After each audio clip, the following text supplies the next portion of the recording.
Mes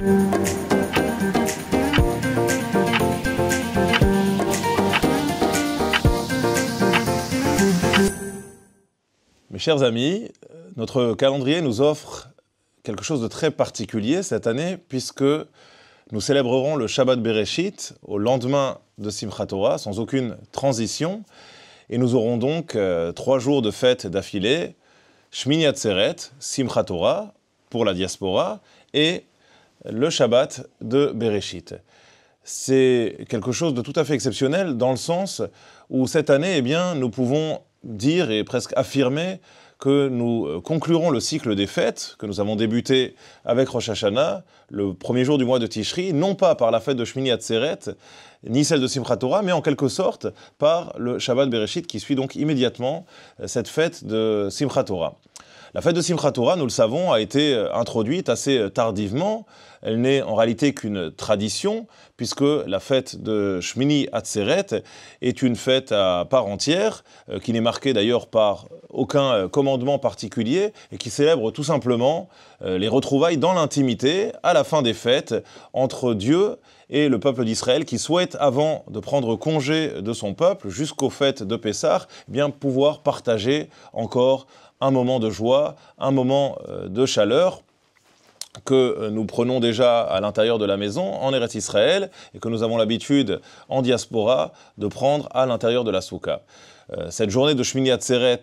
en Israël est également marquée donc, par le symbole de Simchat Torah, ce jour où nous terminons la lecture des rouleaux de la Torah. En diaspora, où nous avons un jour supplémentaire, nous avons tout simplement attribué une journée particulière, cette 9e journée de la fête de Sukkot, et que nous avons donc choisi de consacrer intégralement à la fête de Simchat Torah. Mais je le disais donc, la particularité cette année, c'est l'enchaînement immédiat avec le lendemain, le Shabbat Bereshit, durant lequel nous allons recommencer de manière tout à fait officielle la lecture de la Torah, même si nous lisons déjà un petit morceau de la Parashat Bereshit le jour de Simchat Torah, la lecture intégrale de la Parashat Bereshit se fait donc le Shabbat qui suit immédiatement la fête de Simchat Torah. Et j'y vois un symbole extrêmement fort. J'y vois un symbole extrêmement fort dans le sens où nous pouvons affirmer cette année